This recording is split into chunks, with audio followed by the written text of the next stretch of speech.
By som rád privítal ku mne na pódium Juraja Tuturu, zápasníka MMA.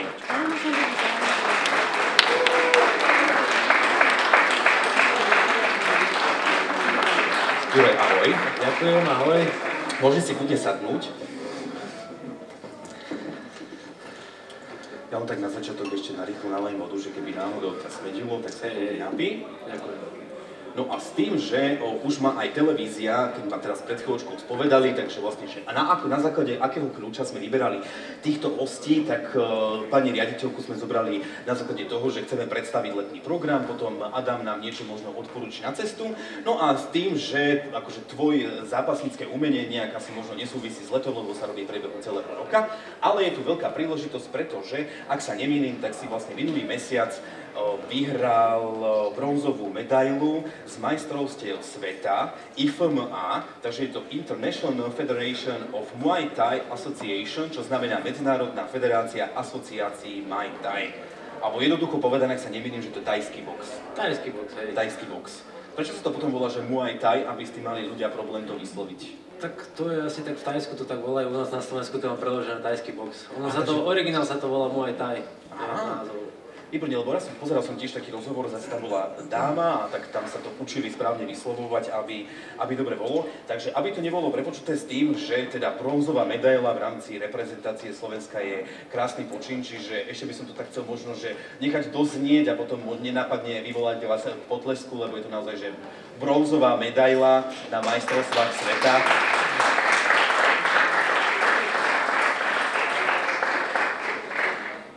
Chcel som tak, že výrivačný, lebo ak sa nemýlim, tak tam to bolo, že s nejakým tesným rozdielom si vlastne nevyhral prvé miesto. Aký je to, možno tak začneme z hurta, že pocit líznúť tú zlatú medailu? No, tak pocit, tak chcel som ju veľmi, akože, ale bol som v tom semifinále proti Američanovi.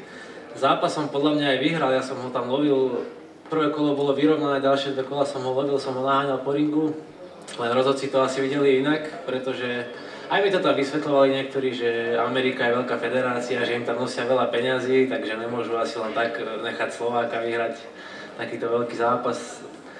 A no mrzelo ma to akože veľmi, ale vedel som, že som ten zápas vyhral, tak nemal som až také zlé pocity z toho.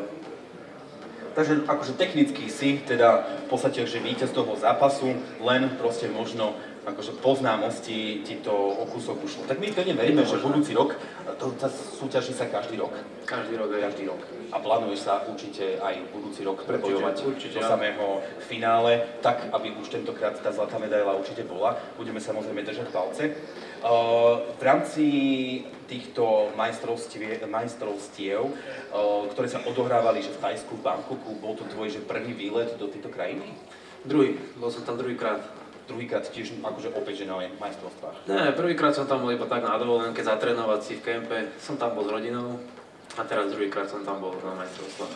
Akože tam, keď ideš bežne na dovolenku, tak máš možnosť si ísť aj zatrénovať, áno? Jasne, tam sú živí všade, oni tam žijú tajským boxom.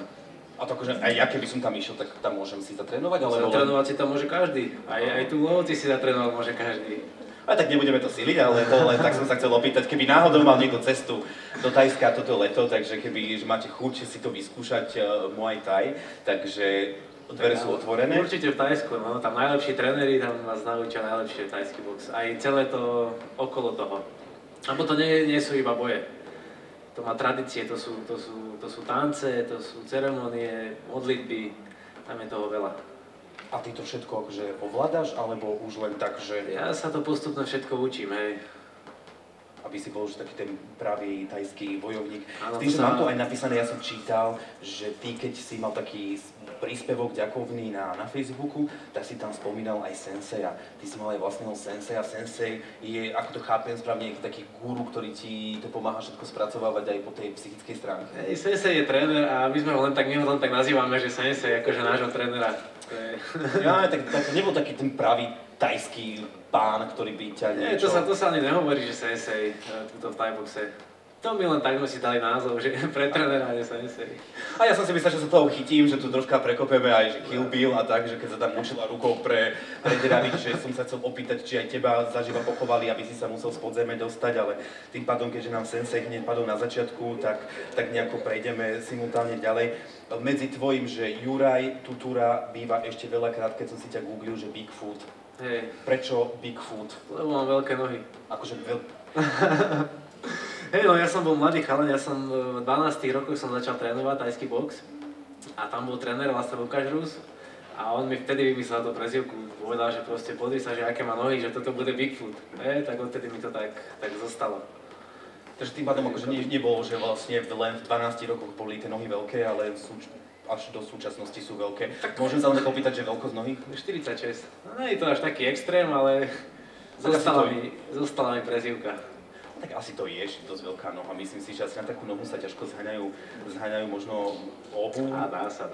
A tak vidíme, že si neprišiel bosý, takže určite pokiaľ ti ich priateľka doma nešila na poslednú chvíľu, tak určite asi niečo. Dobre, s tým, že ty si už sám povedal, že začal si sa venovať bojovému umeniu v 12 rokoch. Predchádzalo tomuto aj nejaký iný šport, že začal si ako futbal a kvôli tomu, že si mal veľké nohy, tak si proste nevládal ich zdvíhať a utekať a povedal si, že box bude lepší, lebo tam si tak cupkám na jednom mieste a bijem sa. Hej, no, bol to presne futbal, jak si povedal. Ale prešiel som na to, ja som najprv trénoval, že futbal a potom som aj tajský box, ja som to robil naraz. Že z futbalu som utekal na tréning tajského boxu. A potom už bolo také, že som si musel vybrať medzi tými dvomi športami a ja som si vybral ten tajský box, neviem, asi ma to viacej zaujalo, asi mi to viacej sedelo tieto boje. Jasne, tak v každom prípade nevieme, do akej miery by si bol možno úspešný futbalista, keby si sa tomu venoval, ale zatiaľ v rámci zápasenia ti to ide veľmi dobre. Takže tým pádom, a nezlievajú sa tie športy, keď si naraz chodil na rovnaké, že potom dajme tomu, že hral si futbal a mal si potom pocit alebo potrebu v polovici zápasu niekoho rýchlo zbiť, dokopať ho tam a ísť ďalej len aby si vyhral? Akože to nie, ale keď už boli agresívni tí protihráči, tak som občas to použil. Akože nie, že by som sa bil, ale také, že strhol som ho na zem, alebo že keď do mňa narazil, tak ja som nepadol, ale on sa odrazil odo mňa, že to takú pevnosť si vybudoval. Jasne. Ale nevyužíval som to akože na zle nikdy, ani som sa na ulici nebíjal. No a to sme chceli tak nejako, že aj prejsť k tomu, že aby si ľudia nemysleli, že ideme možno búrať mýty, ak tu náhodou niekto taký ešte mýtus, mýt, neviem ako to vyskloňovať. Sú tu nejakí učitelia mýt, neviem. Že aby sme tomu predišli, že každý zápasník si niekto možno myslí, že je tým pádom aj, že má takúto nejakú agresiu v sebe, že potom je aj v súkromí taký, že vyvoláva bitky, alebo pri tejto vete by som skončil, aby som neprehúpsol do nejakého násilia. Takže nestáva sa ti to napríklad, že by alebo v mladom veku vyvolával potičky v krčme? Nie, to vôbec. Možno teraz sa tak reprezentujú niektorí tí MMA-kari slovenskí a tak, to sa mi akože nepáči.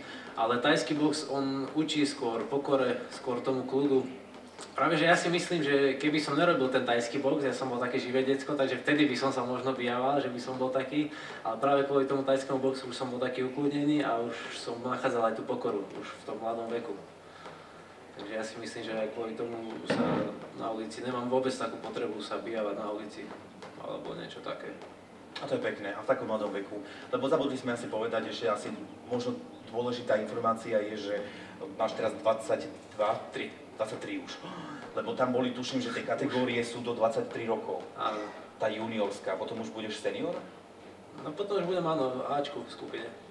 Ale to je v pohode, ja som si to chcel len skúsiť prvýkrát, že pôjdem do toho U23, že vyskúšam si to ako skúsenosť.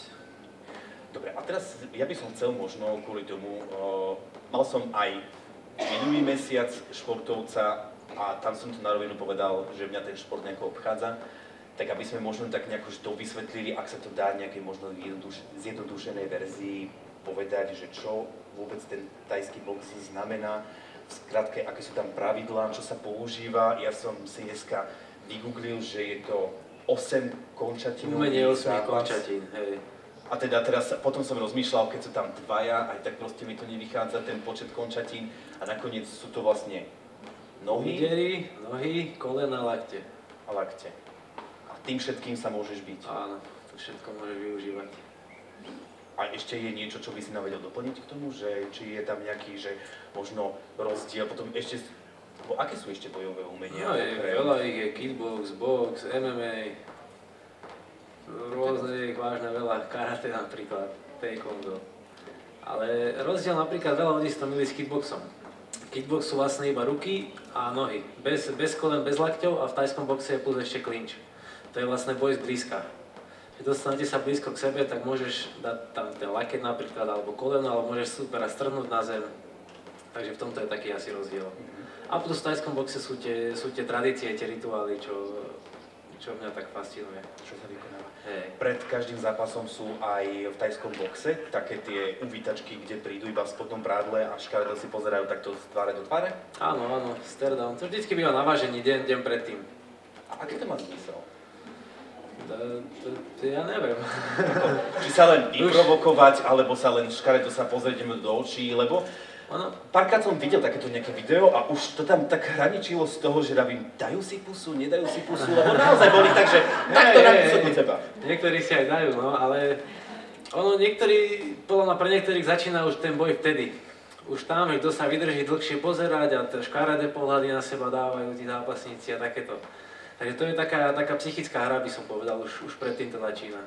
No dobré, ale potom ide zápas a potom po zápase ste všetci kamaráti. Hej, väčšinou to tak býva. Hej. Kto sa nechce kamarátiť? Američania? Napríklad. Lebo to bol také, že potom človek, že či tým pádom tá agresia, potrebná agresia sa vyventiluje. Áno, to už padne ten kameň zo srdca, ten adrenalín, všetko, keď to ustúpi, tak áno, vtedy už po boji ste kamaráti. A tak samozrejme asi tí, čo sa neumiestnili na prvých 3 miestach, asi tí sú väčšinou ešte nahnevaní aj po zápase. Ale to je tá pokora v tajskom boxe, že mal by ten človek vedieť prijať a tak či tak. A prijať druhému asi. No, hej. Dobre, napríklad, už si to aj sám spomenul, že okrem tej fyzickej prípravy je aj tá duševná alebo tá psychická potrebná, že čo ty preto robíš, aby si sa možno nejak tak dobre nastavil pred tým zápasom? Či sú to nejaké, že sedíš s prekryženými nohami a medituješ, alebo cvičíš jogu? Aj. No asi stretching, ale áno, meditujem pred zápasmi. To mi tak pomáha sa trošku ukludniť. A aj keď som moc kľudný, už sa potrebujem zase tak vybúriť, tak napríklad si pustím nejakú pesničku alebo nejako sa vyhecujem, že teraz idem proste do toho boja. Ale áno, väčšinou meditujem, aby som mal kľudnú myseľ, aby som bol že uvoľnený.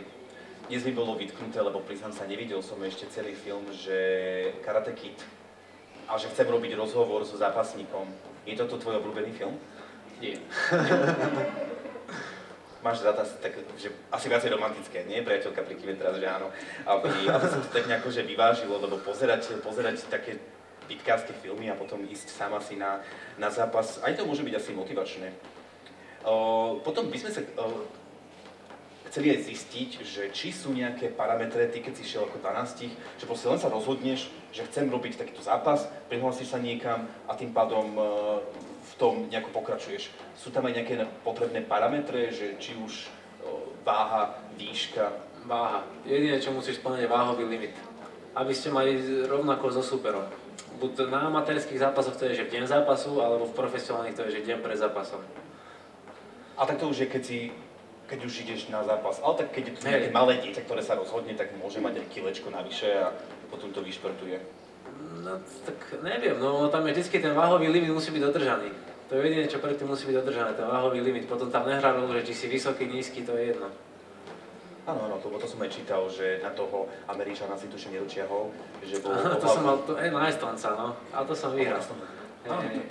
Tak s vysokým sa dá, takže stačí len asi možno tak poriadne doskočiť, alebo kopnúť. Kopal som veľa do nohy, do reber. Dobre, a s tým, že aký je taký bežný deň športovca, ty keď sa tomu venuješ na profesionálnej úrovni a ešte predtým, ako odpovieme túto otázku, že pracuješ niekde, že máš nejaké civilné zamestnanie? Nie, študujem. Študuješ? Alebo tréningy robím, vysokú školu. A telovýchovu? Áno. Takže športovec telom aj srdcom. A ešte vedieš aj ty ako tréner tréningy? Hej, mám skupinku súkromkárov. A teraz vlastne budeme otvárať nový gym, tak tam by som chcel rozbehnúť celú skupinku zase. Akože, a viesť si Áno, viesť. k samotnému titulu. Samozrejme. No a teda okrem toho, že ako vypadá bežné ráno zápasníka, lebo ja si predstavujem, že športovec už ráno musí hneď šupnúť do nejakých športových topánok a už proste ísť plné bomby od rána do večera. Tak býva to tak ako kedy, no. Niekedy som bol tak nastavený, že som mal také rituály, že zobudil som sa, pomeditoval som si, prečítal som si, potom som išiel niečo športovať. A teraz to je také, že občas to vynechávam, že už si aj ľúbim pospať, ale hej, z toho rána vždycky sa snažím mať také, že produktívne ráno, aby som naštartoval dobre ten deň. A samozrejme, keď som v príprave, tak idem trénovať z rána prvý tréning a potom po obede napríklad druhý tréning. 2 tréningy za deň. Ja len tak kalkulujem, že mne stačí tak raz za pol roka a neviem, čo by som robil, keby to bolo dvakrát za deň. A tým pádom vlastne tak to je akože bežná príprava, že dvakrát do dňa, keď sa chce teda tie tréningy, samozrejme potom asi intenzita sa zväčšuje prichádzajúcim zápasom. Potom pravdepodobne asi, keďže tam je dôležitá tá váhová kategória, prichádzajú aj nejaké dietné obmedzenia, že je niečo také špeciálne, čo by, že jedávaš pred zápasom? Tak nič špeciálne, ale musím vymedziť všetko sladké nápoje, ťažké jedlá, koľkokrát aj sacharidy, že rýžu už nemôžem jedávať, podľa toho, koľko mám navyše kilogramov. A keby si mal taký, že 5, tak potom čo nič nie je, že no to tak býva, no, že 5 kg. Ja som není taký, že veľa odvodním. Ja odvodním tak 1-2 kilečka, inak to musím už dlhšie robiť na tej strave. A potom, keď je už po úspešnom zápase a už si netreba vážiť váhu, strážiť váhu, tak potom to doplním. Idú McDonaldy nestíhajú. No hej, no trebárs. Aký je tvoj nejaký pamätnejší zážitok z nejakého zápasu? Tak napríklad teraz tých majstrovstiev bol výborný zážitok, alebo keď som knockoutoval Maďara, to bolo také, že tomu vrátila hneď karma, pretože boli sme v zápase, oddelil nás rozhodca a on mi dal v tom lakeť a roztrhol ma tuto, že ma otvoril.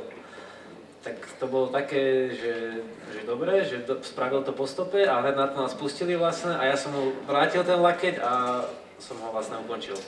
Takže toto bolo také, čo sa mi zapísalo, to som si tak užil. Lebo videl som taká instantná karma.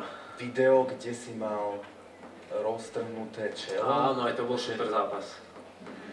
Krvi jak na zabíjačke a vlastne, že si s pohodom Angličana dozápasil celý zápas.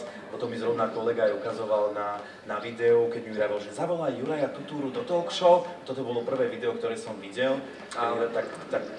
Hej, to bol super zápas, to niektorí označovali ako že najlepší zápas Československa. Lebo to som mal proti českému borcovi vlastne. A označovali to, že na Československu ešte že nebol taký zápas medzi Čechom a Slovákom akože. Takže tento zápas, to bol super zápas, no to som si užil. A tam som mal v prvom kole som mal na male.